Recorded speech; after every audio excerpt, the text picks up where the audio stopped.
Hello everyone and welcome back. Today we're re-diving into one of the most action-packed and pivotal books in the entire Old Testament, the first book of Samuel. If you love stories of drama, destiny, and the rise and fall of leaders, you're in for a treat. First Samuel is like the ultimate historical epic, setting the stage for so much of what follows in the Bible. It marks a huge turning point for the nation of Israel, taking them from a loose confederation of tribes led by temporary judges to a unified kingdom under a king. So let's set the scene.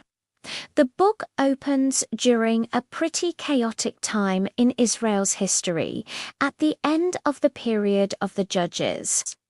The famous last line of the book of Judges says it all.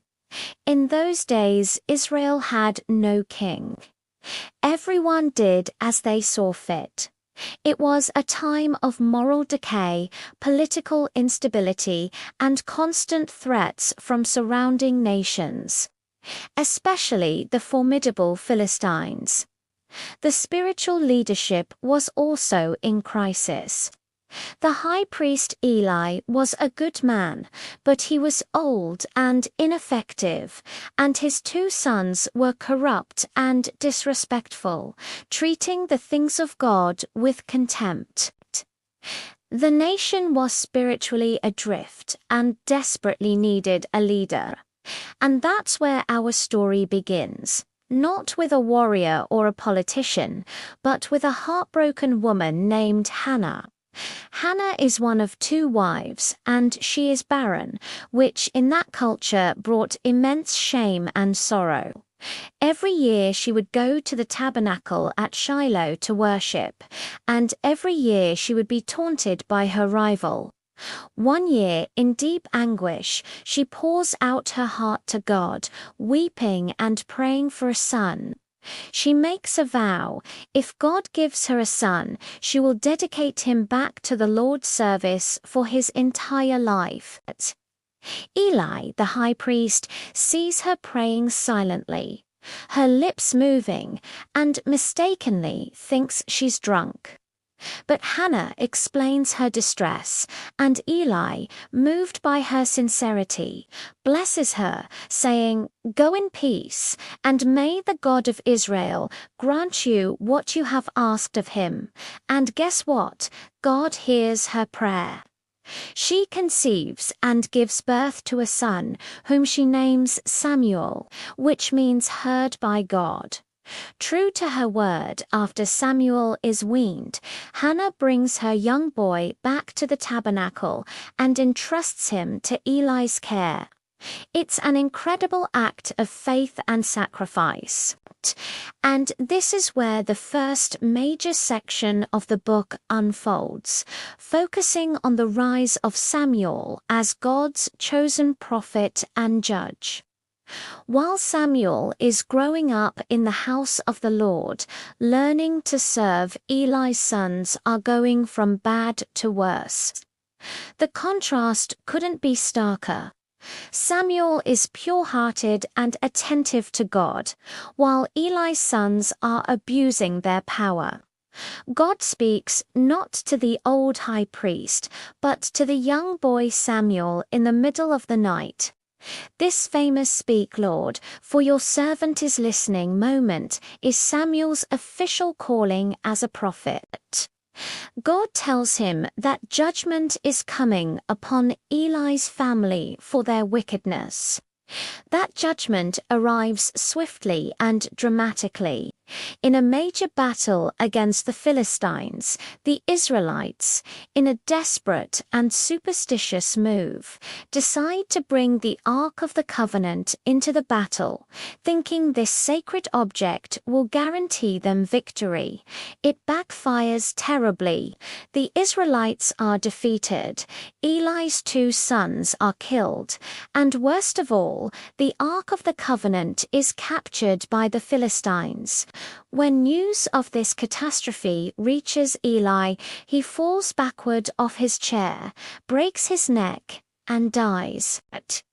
It's a tragic end, symbolizing the end of a corrupt era and the urgent need for new leadership. But the Philistines soon learn that capturing the Ark of God isn't a prize. It's a curse. Wherever they take the Ark, plagues and disaster follow. Their idol Dagon is found toppled and broken before the Ark. Terrified, the Philistines finally decide to send the Ark back to Israel. This whole episode demonstrates that Israel's God cannot be manipulated or controlled, not even by his enemies. With the Ark returned, Samuel emerges as the undisputed leader of Israel.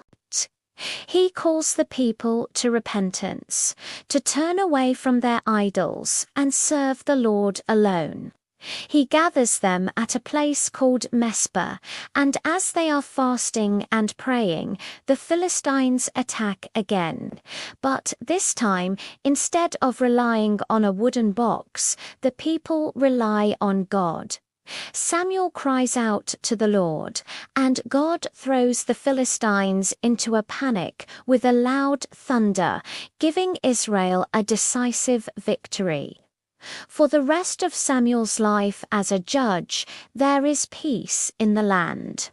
Samuel restores order, faith, and justice. But as Samuel grows old, a new crisis emerges. His own sons, whom he appointed as judges, are corrupt just like Eli's sons were.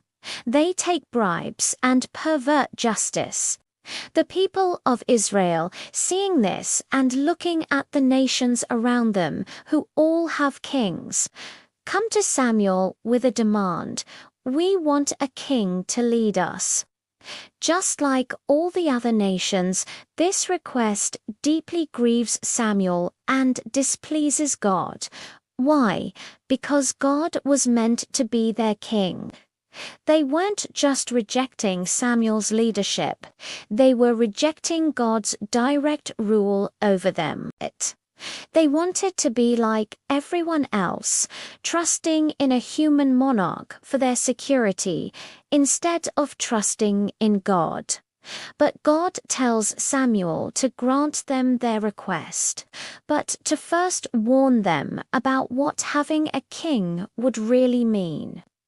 Samuel lays it all out. A king will take their sons for his army, their daughters for his household, their best land, and a tenth of their produce. He will essentially enslave them. But the people don't care.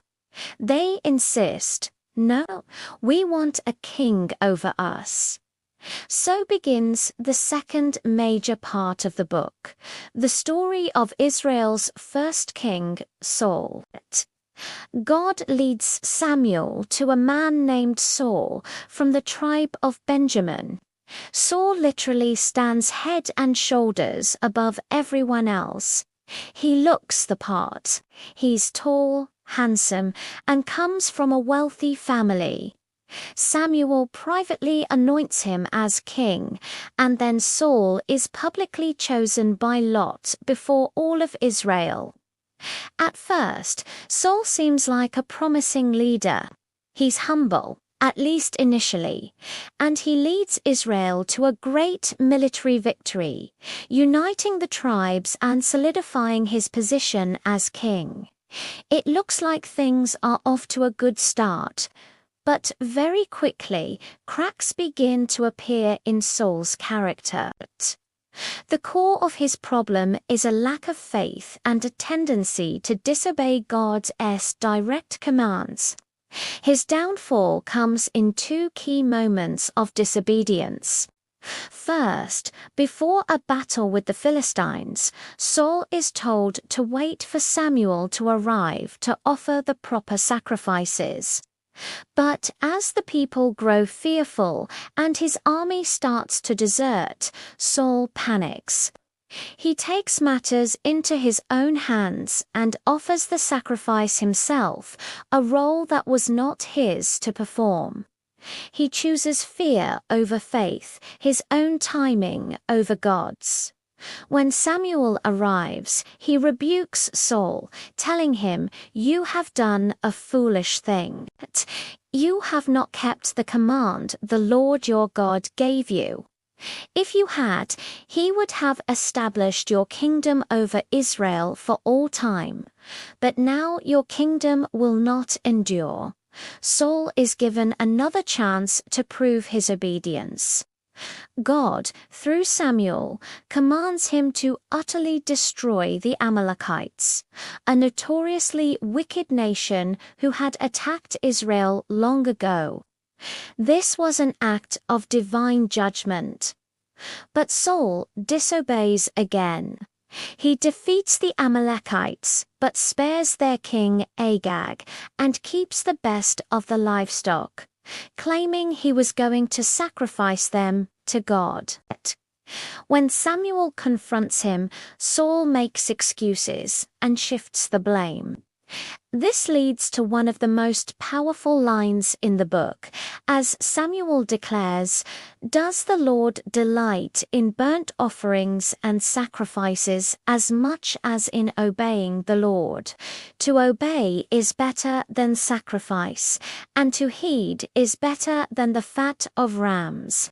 For rebellion is like the sin of divination, and arrogance like the evil of idolatry.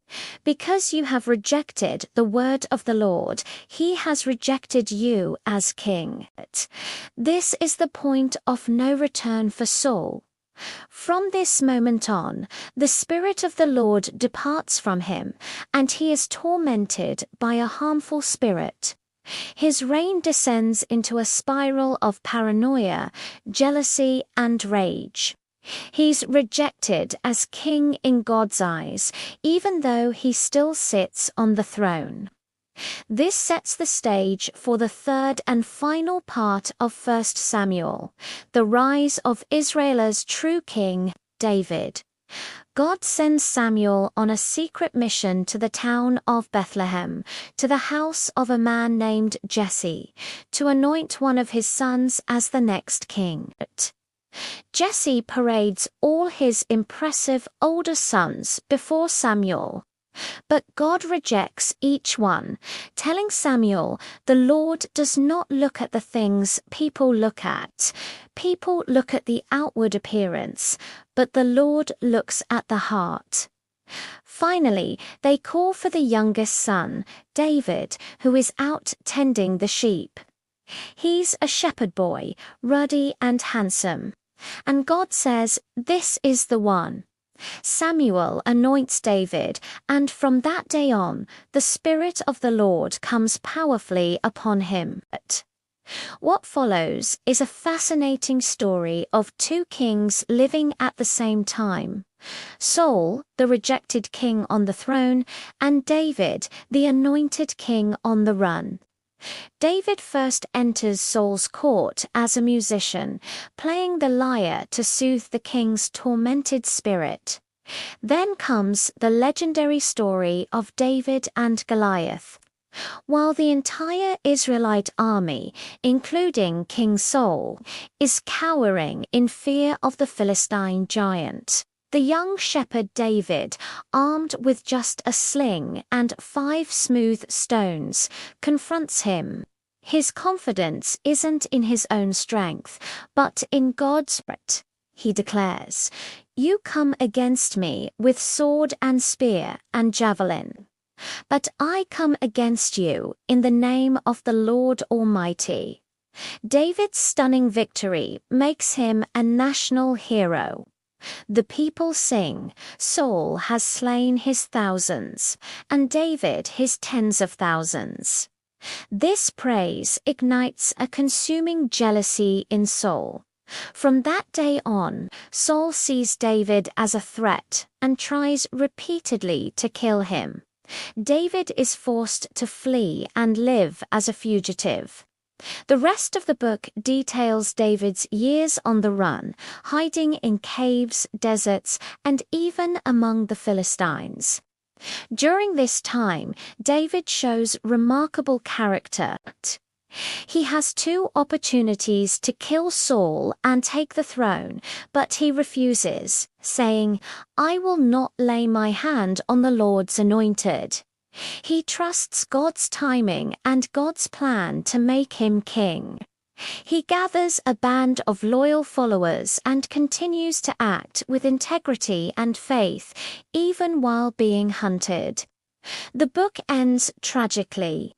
While David is away, the Philistines launch another major attack on Israel. Saul, now completely abandoned by God and desperate, even consults a medium to try and speak with the spirit of the deceased prophet Samuel's final act of disobedience. The battle is a disaster. Saul's sons, including his noble son Jonathan, who was David's best friend, are killed. Saul himself, wounded and facing capture, takes his own life by falling on his sword. 1 Samuel closes with the death of Israel's first kings, setting the stage for 2 Samuel, which will tell the story of King David's reign. It's a powerful and complex book about leadership, obedience, faith, and the sovereignty of God. It shows us that God's plans are not thwarted by human failure. He can work through a barren woman's prayer, a young boy listening in the night, and a shepherd boy with a sling. It teaches us that what God values most isn't outward appearance, strength, or status, but a heart that is fully devoted and obedient to Him. Thanks for journeying through 1 Samuel with me today. It's a book full of lessons that are still so relevant for us.